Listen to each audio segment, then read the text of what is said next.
नमस्कार, ये आकाशवाणी चंडीगढ़ है। अब आप प्रतीका से प्रादेशिक समाचार सुनिए। पहले इस बुलेटिन के मुख्य समाचार। प्रधानमंत्री नरेंद्र मोदी ने 1975 के आपातकाल का विरोध करने वाले महान पुरुषों और महिलाओं को श्रद्धांजलि अर्पित की।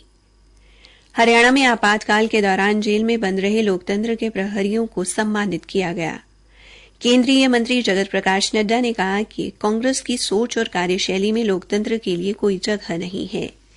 केंद्र सरकार द्वारा बनाए गए 3 नए आपराधिक कानून 1 जुलाई से लागू होंगे और भारतीय जनता पार्टी के वरिष्ठ सांसद ओम बिरला ने एनडीए के उम्मीदवार और कांग्रेस सांसद के सुरेश ने इंडी गठबंधन के उम्मीदवार के तौर पर लोकसभा अध्यक्ष के पद के लिए नामांकन भरा।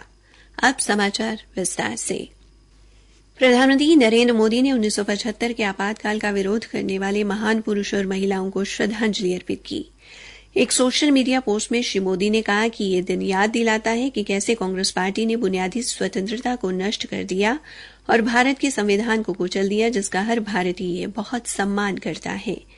उन्होंने कहा कि तत्कालीन कांग्रेस सरकार ने सभी लोकतांत्रिक सिद्धांतों की अवहेलना की और देश को जेल बना दिया। श्री मोदी ने कहा कि जिन लोगों ने आपातकाल लगाया उन्हें संविधान के प्रति प्रेम जताने का कोई अधिकार नहीं है। उन्होंने कहा कि ये वही लोग हैं जिन्होंने अनेक अवसरों पर अनुच्छेद 356 लगाया, प्रेस की स्वतंत्रता को नष्ट करने के लिए विधेयक लाए, संघवाद को नष्ट किया और संविधान के हर पहलू का उल्लंघन किया।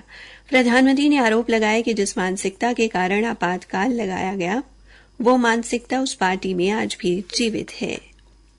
हरियाणा में आज के दिन को काला दिवस के रूप में मनाया गया।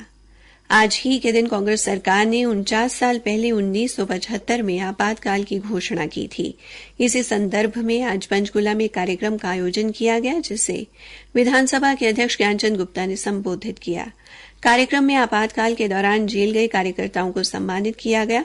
तब जेल में रहे संघ के कार्यकर्ता पृथ्वीराज ने आकाशवाणी को बताया, इमरजेंसी जब देश में लग गई थी और संघ पर प्रतिबंध लग गया था, हमारे कालका के 2 कार्यकर्ता श्रीमान रामरतन जी और श्रीमान सोहनलाल जी, उनको 4 जुलाई को ही पुलिस पकड़ करके ले गई थी।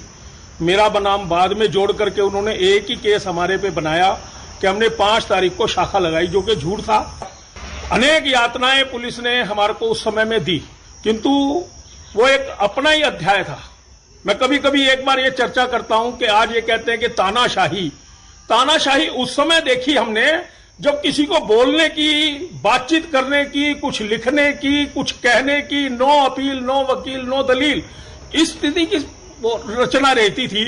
उस समय कितने अत्याचार किए। कार्यक्रम में एक लघु नाटिका द्वारा उस समय किए गए अत्याचारों को दर्शाया गया।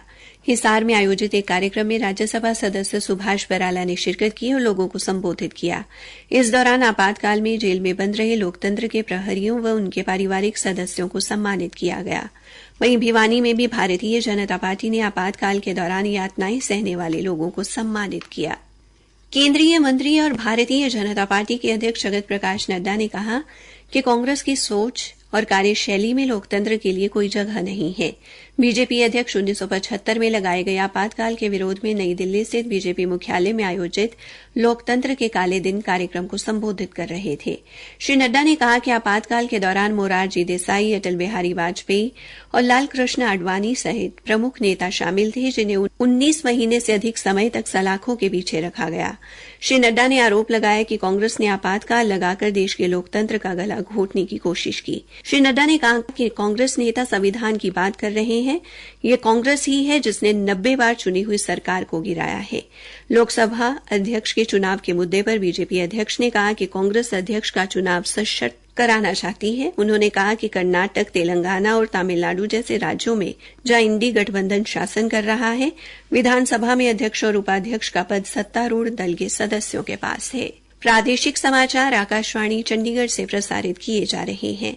बाकी समाचार इस अंतराल के बाद।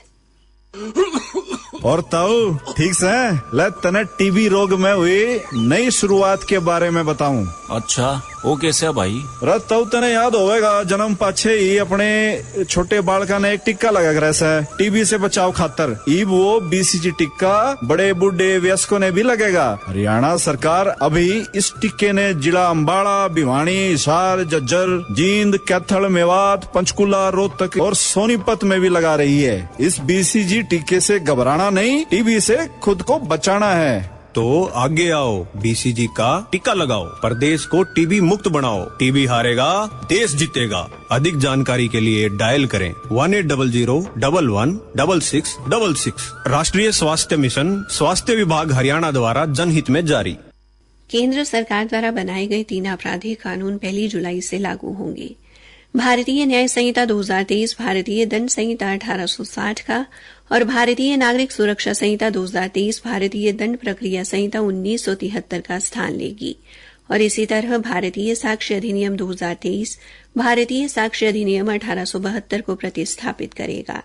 कैथल में हरियाणा विधिक सेवा प्राधिकरण के प्रमुख प्रशिक्षक अधिवक्ता अरविंद खुरानिया ने आकाशवाणी समाचार के साथ बातचीत में कहा, ये तीनों कानून पुराने आईपीसी, सीआरपीसी और एविडेंस एक्ट को बदल देंगे और अंग्रेजों के जमाने से चले आ रहे कानूनों में बदलाव होकर ये नए कानून 1 जुलाई को हमारे देश में लागू हो जाएंगे। भारतीय न्याय संहिता 2023 में मुख्य बदलाव हैं। 3 साल तक की सजा वाले अपराधी को अदालत कम्युनिटी सर्विस के द्वारा सजा सुना सकती है और 5,000 रुपए तक का जुर्माना लगा सकती है। इसका मुख्य उद्देश्य है कि मुख्य धारा में इन लोगों को शामिल करें, एक बार फिर से इनको मौका दें। लेकिन अगर यही अपराधी इसी तरह का अपराध दोबारा से करेंगे तो उनकी सजा इसमें कठोर हो जाएगी और एक सेक्शन 311 इसमें जोड़ा गया है जिसके द्वारा टेररिस्ट एक्टिविटीज का अपराधी भी इसमें सजा पा सकेगा। भारतीय साक्ष्य अधिनियम में 6 धाराएं जोड़ी गई हैं जिसके द्वारा डिजिटल एविडेंस को एविडेंस ट्रीट किया जाएगा। बहुत बड़े बदलाव हैं और इससे कानून कठोर होगा, अपराधियों को सजा मिलेगी और कोई भी अपराधी इससे बच नहीं पाएगा। नए आपराधिक कानूनों में न्याय एवं निष्पक्षता बनाए रखते हुए समकालीन समाज की जटिलताओं का हल किया गया है। भारतीय जनता पार्टी के वरिष्ठ सांसद एवं पूर्व लोकसभा अध्यक्ष ओम बिरला इस बार भी लोकसभा के अध्यक्ष पद के राष्ट्रीय जनतांत्रिक गठबंधन एनडीए के उम्मीदवार बनाए गए हैं। वहीं विपक्ष इंडी गठबंधन ने इस पद के लिए कांग्रेस के सांसद के सुरेश को अपना उम्मीदवार बनाया है।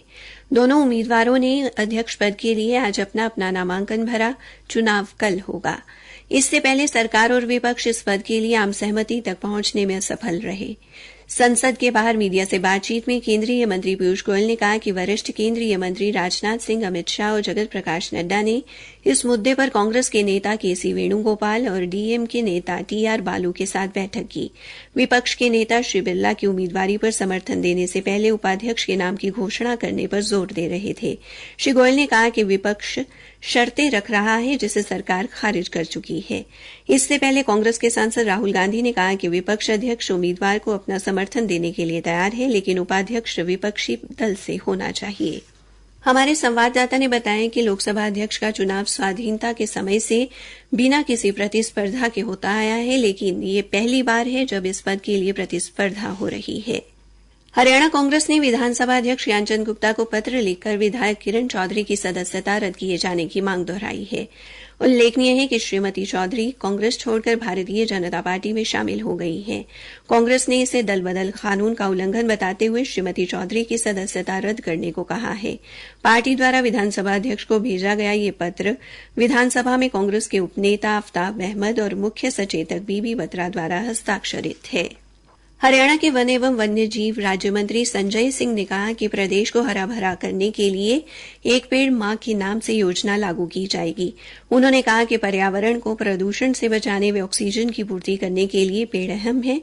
उन्होंने कहा कि पहले भी इस उद्देश्य से हर गांव पेड़ों की छांव, हर घर हरियाली तथा पौधागिरी जैसी योजनाएं चलाई जा रही हैं। अंत में मुख्य समाचार एक बार फिर। प्रधानमंत्री नरेंद्र मोदी ने 1975 के आपातकाल का विरोध करने वाले महान पुरुषों और महिलाओं को श्रद्धांजलि अर्पित की। हरियाणा में आपातकाल के दौरान जेल में बंद रहे लोकतंत्र के प्रहरियों को सम्मानित किया गया। केंद्रीय मंत्री जगत प्रकाश नड्डा ने कहा कि कांग्रेस की सोच और कार्यशैली में लोकतंत्र के लिए कोई जगह नहीं है। और भारतीय जनता पार्टी के वरिष्ठ सांसद ओम बिरला ने एनडीए के उम्मीदवार और कांग्रेस सांसद के सुरेश ने इंडी गठबंधन के उम्मीदवार के तौर पर लोकसभा अध्यक्ष के पद के लिए नामांकन भरा। इसी के साथ ये समाचार बुलेटिन समाप्त हुआ।